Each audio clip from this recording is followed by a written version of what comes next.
안녕하세요. 6급 공무원 팀장 파이사입니다. 오늘은 이 스터디 카페를 빌린 김에 좀 생각나는 컨텐츠가 한 가지 더 있어서 그래 30분 정도 남았는데 찍고 가자 해서 하나 더 급하게 적어서 찍게 되는 거고요. 오늘 할 컨텐츠는 팀장이 되고 나서 좋은 점 3가지, 나쁜 점 3가지입니다. 전에 한번 그 브이로그 형식으로 자막으로는 한번 말씀드렸었던 것 같은데 아무래도 좀 자막으로 말씀드리는 것보다 이렇게 인터뷰로 말씀드리는 게 조금 더 좋지 않나? 왜냐면 자질구레한 얘기를 조금 더 할 수 있는 것 같아서 이렇게 카메라를 켜게 되었고요. 우선 저는 2009년에 입사해서 지금 몇 년 차인가요? 횟수로 16년 차 정도인데 저는 9급에서 8급 승진도 동기들보다 조금 늦었고 제가 있는 직렬이 그때 TU가 없다고 해가지고 조금 한두 달 정도 늦었었고요. 그 다음에 7급도 많이 늦었어요. 요즘은 거의 들어오면 최소 연수만 채우면 거의 다 7급 해주는 것 같은데 저도 그 제 직렬의 자리가 조금 TU가 늦게 나는 바람에 7급 승진도 늦었었고 대신 6급은 그래도 다른 분들보다 조금 빨리 하지 않았나. 근데 우선 제일 좋은 점은 실무에서 벗어났다는 게 가장 좋습니다. 물론 지금 같은 경우에는 이제 계장이든 팀장이든 조그마한 사업 한 가지, 2가지씩은 다 가지고 해서 일이 아예 고유 업무가 없는 팀장은 거의 없다고 보시면 돼요. 근데 뭐 그 부서의 특성에 따라서 뭐 있는 곳도 있겠지만 제가 근무하는 곳에서는 자잘한 거라도 팀장들이 직접 하는 실무를 하나씩은 다 가지고 있고 또 지금 그런 근무 연차에 따라서 전보다 좀 승진이 빨라진 그런 상황이기 때문에 분위기가 좀 젊은 팀장들이나 이런 분들은 다 각자 업무를 하는 분위기로 많이 바뀌었거든요. 저희 시군뿐만 아니라 저 동기들이나 타 시군에 있는 직원들 얘기만 들어봐도 그런 분위기로 바뀌었고 해서 실무를 아예 안 하지는 않아요. 하지만 정말 8급, 9급일 때처럼 매일 지출하고 결제하러 다니고 2호조에 이렇게 자잘한 것까지 정말 문구 하나까지 지출하고 이런 거는 계장들은 팀장이 되면은 하지 않으니까 저는 지출이 너무 힘들었거든요. 개인적으로. 왜냐면 서류도 워낙 많은 데다가 또 근무 이런 거랑 겹쳐서 하면은 세금 계산서 받고 이런 것도 날짜라던가 이런 게 있으니까는 굉장히 신경 쓰이고 한 번에 안 되고 뭐 다시 서류 보완해서 또 내고 이러는 게 제가 굉장히 개인적인 성격으로 스트레스였어요. 뭐 하나 누락돼서 안 되거나 하면은 그게 너무 힘들더라고요, 개인적으로. 그래서 그런 잔잔바리 지출이라든가 이런 일선에서 실무를 보지는 않아서 그게 가장 큰 장점인 것 같습니다. 2번째, 전화를 받지 않는다.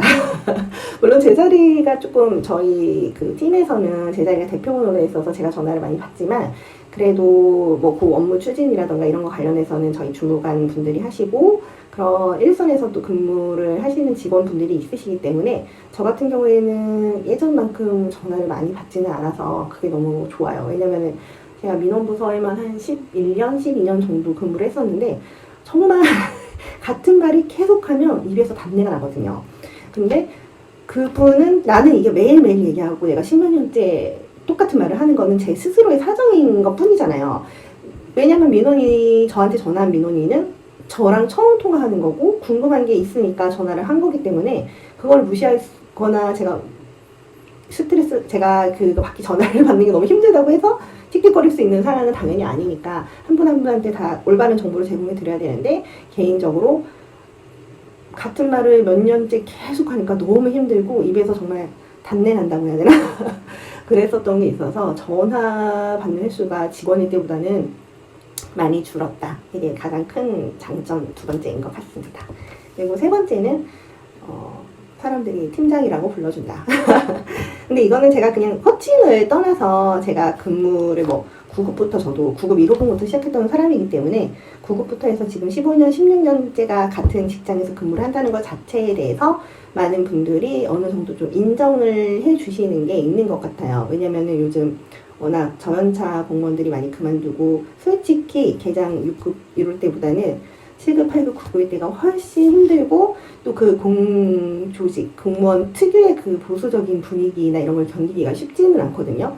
저도 집에 가다가 길거리에 무슨 상가 건물 계단에 앉아서 한참 한 몇 시간씩 앉아 있었던 적도 있었어요. 이게 내가 그 9급일 때였는데 내가 생각했던 공무원이라는 사회의 그런 기준, 근무 환경이나 이런 게 너무 달랐거든요. 저는 당연히 6시 땡 하면 다 집에 가는 건 줄 알았고, 이렇게 야근이 많은지도 몰랐고, 비상근무가 이렇게 많은 줄도 몰랐어요. 그리고 보수도 왜냐면 월세 내고 나니까 거의 없었으니까, 그래서 이게 내가 맞나? 이렇게 좀 현타가 와가지고 집에 가는 길에 어디 문구사 계단인가 잠깐 앉아있었, 제 스스로는 잠깐 앉아있었다고 생각했는데 나중에 시간이 지나고 보니까 몇 시간이 지났더라고요. 밤 11시 정도에 퇴근하다가 거기 앉아서 이렇게 그냥 소위 말하는 멍 때리고 있었는데 3시간 정도 흘러서 새벽이더라고요. 그래서 그런 시절이 저도 있었고, 제가 뭐 다른 분들보다 만큼인지까지는 모르겠지만 저도 나름의 스트레스나 힘든 막내 시절이 있었고, 그런 분위기를 견디고 이제 15년, 16년째가 되니까는 어느 정도 남들이 인정해주는 그런 분위기? 제가 막 이 업무 능력이 엄청나게 출중하고 이렇지는 않지만 그런 걸 떠나서 이렇게 한 분야에서 계속 근무를 하고 있다는 것 자체를 에 대해서 조금 성실성으로 인정해주는 그런 사회적인 분위기가 저를 부르는 호칭에 녹아있는 게 아닌가 싶어서 제 인정 욕구를 어느 정도 채우는 뿌듯한 보람이 있다는 게 3번째 존점입니다. 네, 그리고 팀장이 되고 나서 조금 힘든 점, 나쁜 점이라고 하기엔 좀 그런 것 같아서, 왜냐면 팀장의 무게를 견뎌야 되니까. 그래서 나쁜 점이라기보다는 조금 힘든 점에 대해서 얘기를 하자면, 눈치를 직원일 때보다 더 많이 보게 됩니다. 직원일 때는 팀에 속한 팀장님, 원래 저희가 부르는 계장님 눈치만 보면 됐죠. 내가 휴가를 내거나 뭐 어디를 가거나 어떤 업무를 할 때 계장님만 오케이 하시면 돼 이러고 업무 진행하는데 어렵지 않았었는데, 그리고 그때는 이렇게 직원들이랑도 조금 잘 더 지낼 수 있었던 것 같아요. 그런데 이제 딱 계장이 되고 나니까 바로 그 같이 지냈던 직원들이랑 다소 멀어지고 그리고 위로도 눈치를 보게 되고 아래로도 눈치를 보게 됩니다. 그리고 계장이 되고 나서는 참석해야 되는 이런 관내외 행사나 자리 교육 뭐 이런 게 굉장히 많아요. 그러다 보니까 아무래도 어디 갈 때도 너무 거지꼴로 가면 안 되니까 좀 복장 같은 것도 더 신경 쓰게 되고, 그 다음에 그런 자리에 가서도 윗분들이 계시면은 이런 말 해도 되나?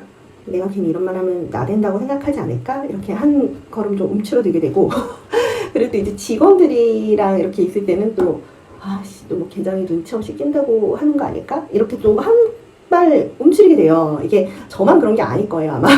그래서 그런 위아래로 눈치를 전보다 더 보게 된다. 예전에는 위로 눈치만 보면 됐었지만 이제는 아래 눈치도 봐야 된다. 이게 개인적으로 조금 힘든 점인 것 같고, 2번째는 정보가 차단됩니다. 계장들끼리 얘기하는 거랑 직원들끼리 얘기하는 거랑 완전 달라요. 그러니까는 저희도 이렇게 계장은 이렇게 앉아있고 직원들은 이렇게 앉아있거든요. 그러면은 요 직원들은 다 알아. 자기들끼리는 다 정보 교류가 됐어. 메신저든 뭐 점심시간이든 쉬는 시간이든 통해서 다 정보 교류가 됐는데, 나중에 알고 보면 이렇게 앉아있는 우리 계장들만 모르고 있는 경우가 굉장히 많아요. 그래서 어제 그저께까지만 해도 심탄회하게 서로 얘기했었던 사이인데 내가 딱 팀장이 되고 나서부터는 여기랑 아예 정보가 차단이 되는구나, 이런 게 어려운 점이고 힘들어서, 뭐 제가 알아야 되는 거는 뭐 하나부터 열까지 내가 다 알아야 되는 건 아니지만 어느 정도는 또 좀 알고 있어야 되잖아요. 나중에 무슨 혹시 일이 생기거나 했을 때 대비하기 위해서. 근데 정보가 차단돼서 어떻게 돌아가는지 부서나 팀의 분위기를 좀 파악을 노력해서 해야 된다는 게 조금 어려운 힘든 점 2번째라고 볼 수 있겠습니다. 그리고 3번째는 새로운 아이디어에 압박을 받습니다. 기존에 하던 대로 하는 업무 같은 경우에는 계속 잘 하면 되는데, 요즘 같은 경우에는 워낙 트렌드도 바뀌고, 그 다음에 지자체든 뭐 사업 분야든 민원부서는 아니겠지만 이렇게 트렌드에 맞춰서 새로운 아이디어를 내야 된다는 압박감이 있습니다. 그래서 기존에 하던 거는 당연히 해야 되는 거고, 타시군이나 또 뭐 서울시든 경기도도 이런 데는 더 잘하고 계시겠지만, 그래서 거기 흐름에 맞춰서 우리 시군도 뒤처지지 않게 사업을 좀 이끌어야 되고, 타 시군이든 광역이든 이렇게 벤치마킹을 해서 우리 시군에 접목시키는 역할을 해야 된다는 압박감이 항상 있어요. 그래서 이거는 민원부서는 없겠지만, 민원부서는 또 주민센터나 이런 분들 같은 경우에는 주민자치위원이라던가 이렇게 지역분들과의 교류라던가 이런 대하는 자리 같은 게 많을 거예요. 그러니까는 주민센터나 이런 데는 또 나름의 고충이 있고, 민원부서도 민원인들은 본인의 민원이 해결되기만을 원하기 때문에 그 과장부터 찾는 경우가 굉장히 많아요. 너랑 얘기 안 하겠다. 계장 나오라고 해라. 과장 나오라고 해라. 여기 책임자 누구냐. 이렇게 하시는 분들이기 때문에 민원부서 팀장님들은 또 그런 거를 꺾어주시는데 아마 어려움이 있으시고 노력이 있으신 것 같고, 그 다음에 저희 같은 경우에는 그 사업부서에 있기 때문에 민원은 이제 일선 직원들이 하고, 제가 지금 하는 사업 같은 경우에는 특별하게 막 엄청나게 민원을 야기하거나 이런 거가 없진 않죠. 없진 않지만 뭐 민원실이나 이런 조금 힘든 부서만큼은 아니더라도 또 사업을 추진해야 되는데 너무 옛날식으로 또 하면 안 되니까 하반기에 무슨 뭐 기념일날 행사를 어떻게 해야 될까 이런 것부터 해가지고 항상 새로운 아이디어를 낸다는 압박감에 조금 시달리는 거, 그런 게 조금 어렵고 힘든 점인 것 같습니다. 오늘은 조금 시간이 나는 관계로 팀장이 되고 난 후에 장점, 좋은 점과 힘든 점 이런 것도 얘기를 해봤는데요. 누가 칼 들고 협박해서 공무원을 하는 건 아니죠. 제가 먹고 살려고 제가 선택한 직장에서 근무를 하는 건데, 이걸 가지고 너무 나쁘게만 생각하지는 말아주시고, 공무원들이 저런 일을 하고 있구나, 우리가 모르는 분야라던가 세계가 있는 거구나, 이렇게 좋게 봐주셨으면 좋겠습니다. 앞으로도 궁금한 점이 있으시거나 또 공무원들은 이렇게 들었는데 진짠가요? 이런 거 있으면은 제가 할 수 있는 범위 내에서 콘텐츠 제작해서 공무원을 준비하시는 분들이나 또 다른 직업의 세계가 궁금하실 수도 있잖아요. 저 같은 경우에는 그 드라마 사랑의 이해를 보면서 은행의 분위기가 저렇게 보수적이구나를 처음 알았거든요. 그래가지고 조금 신선하게 됐어요. 물론 뭐 드라마에 국한된 그런 거를 하는 게 아니라, 그렇게 드라마와는 또 다른 정말 현실 세계에서 어떤 일들이 일어나고 있는지 이런 게 궁금하기 때문에 다른 분야를 볼 수 있는 콘텐츠가 유튜브가 아닌가 생각을 해서 말씀드리는 거고요. 앞으로도 뭐 공무원이 총수맨 만큼은 뭐 세 마리 피도 못 따라가겠지만 그래도 다양한 분야에서 어떤 일을 하고 있다, 이런 업무를 주로 하고, 어려운 점도 있고 보람도 있고 하지만 힘든 점도 있고 또 좋은 점도 있다, 이런 거를 알려드리기 위해서 콘텐츠를 계속 제작해 보도록 하겠습니다. 궁금하신 사항 있으시면 댓글로 다 달아주시고요. 감사합니다.